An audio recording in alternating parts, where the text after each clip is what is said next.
Happy Monday, week 3 completed of my half marathon training. Absolutely buzzing. I'll share in a little while what those runs consisted of to give you a bit more detail of what happened in week 3. Oh guys, so I just wanted to talk about the 4 runs that I had this week. So 2 of them were those easy, comfortable runs. So one was a 10k, one was a 19k. And just a bit of a side piece for this is that I was talking to my friend Danny from the gym, and we were talking about music and training with music when you go for a run, because he does a lot of running also. And he said he's been listening to David Goggins. If you don't know who David Goggins is, please check him out. Very inspirational guy. I believe he's an ex-US Marine, and the amount of the races he's done is just frightening. So yeah, definitely check him out. Very inspirational. And to surmise what Danny was saying to me that he heard from David Goggins is that if you can't train with music, you're kind of cheating yourself. So I did the 10k and the 19k without music. With the 19k, I was just doing these little stupid things in my head. They seem stupid, but during the run, it just kept me motivated and to keep going. It was thinking like, can I run a quarter of a k or 0.1 of a k before 3 cars go past me? Or how far away is that lamppost or traffic lights, or that person that's coming towards me? Like, how far away can I guess? It's silly little things like that, but it did help me. So that was really good. And the other 2 runs that I did this week were intervals. So one of them I'll talk a little bit more about, because it is a new run in terms of this training program, and what it's called is a pyramid run. So essentially you'll do your warm-up, so that could be like a couple of k, whatever, so you're not going at a rapid pace, so very comfortable pace. And the pyramid, what it essentially is that you'll start off at a short distance, but the pace will be quick, and as you increase the distance, you lower the pace, so you get to the top of the pyramid. And I believe my top of my pyramid was 1.6k, and then it went down to 1.2, and then it decreased. So you're kind of going up and then down, and then you'll have a rest period after each part of that pyramid that you do, and then you'll have a rest after the whole pyramid is done, and then you'll do a cool down run, which may be 2k, for example.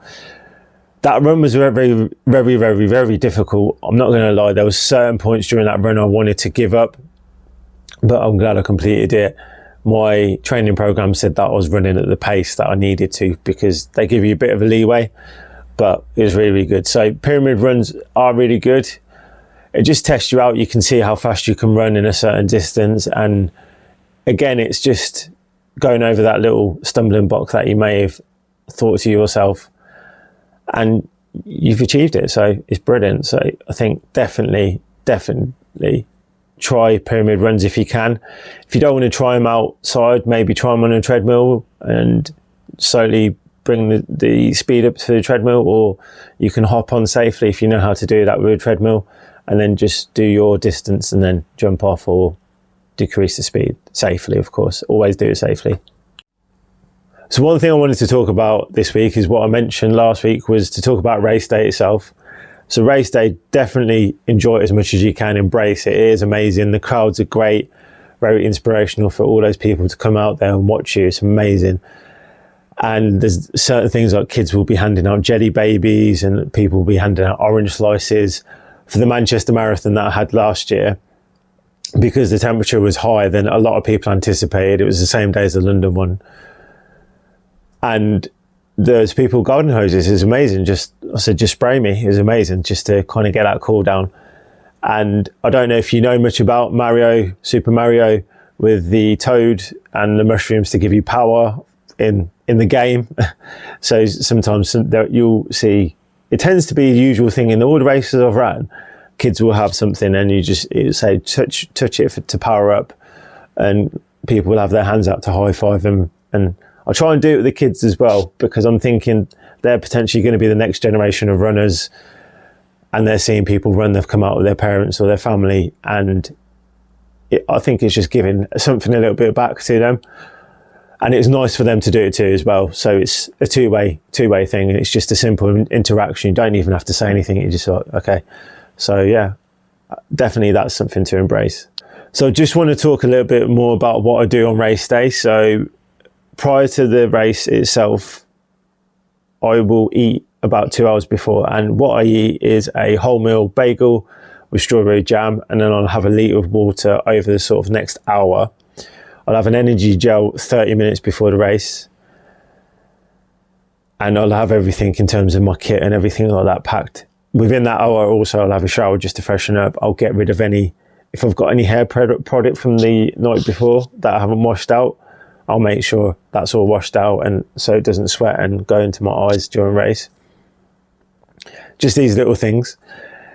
And with my race number attached onto my t-shirt or bib, depending on weather, I use these things called race magnets. So again, caveat this, you may not want to use them, but other people may use safety pins, but I use magnets. I don't know why I had in my head that the safety pin will become separated and a needle will dig into me. I don't know why. I think I used safety pins in my first race and it never happened, but you know, all these little things you can take away from your mind and just leave them to the side and don't worry about them. I think it's great just to get rid of them. And the next thing I want to talk about in a second will be about the race bag, but I just want to touch on something quickly, which some races do have, some races don't. So for example, the Manchester Marathon that I ran in April, they have this kind of charity drive. So what that consists of is you'll wear whatever hoodie or top or jumper or sweater you're wearing. When you get to the start line, while you're keeping warm, you can take it off, leave it on the side. They'll collect them and they'll give them to charity, which is an amazing incentive. So, for example, I went to Primark on the Saturday, the race being on Sunday, and I picked up a hoodie for I think about £8 or £10, not expensive at all, and I left it on the side for someone else. So that's just amazing and great incentive. So that's something to consider. So I just wanted to close this video by again saying thanks for listening. Thanks for liking, subscribing, commenting on any videos. I'm happy to help. If there's any questions you may have, feel free to reach out and I'll do my best. Again, if there's any particular content that you want me to talk about, any hints or tips, again, please comment. I just want to inspire at least one runner. If it's mountains and mountains of runners, that would be amazing. And I'm looking forward to sharing a few things for next week. So the upcoming week is a deload week. So I mentioned on the previous week, every 4 weeks, I'll have a deload week. I'm absolutely looking forward to it. I'm going to love it. And the essential is part of your training just to rest and recuperate.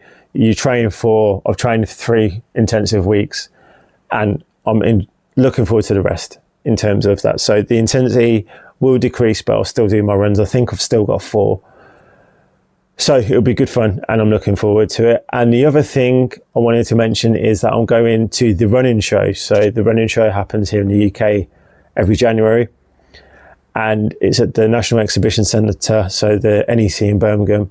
And there's going to be a lot of the brands that you may have seen in terms of running, nutrition, apparel, which will be really, really good to see. There'll be things like Pilates, there's a Travelator. There'll be British Athletics also there. There'll be meet and greets. There'll be different talks. It may be on diet, running technique or anything really. I'm looking forward to it. I can't wait. I might pick up a pair of trainers. I'm going to be also looking at watches, not for me, for my friend Tom, because he's potentially going to get a watch for running. I hope so, because then it will make him run a little bit more. So yeah, that's just what I wanted to share. Again, thank you for the love and support that you've shown me. Again, if there's anything you want from me, just let me know. I do have an Instagram page. The link is in my main description of my channel. And I'll just say it anyway, it's called Run With Pard. So if you do want to message me for anything, feel free to reach out and I'm happy to help. But thanks again for listening. Have a great week ahead of yourselves. I look forward to speaking to you soon. Look after yourself and take care. Bye-bye for now.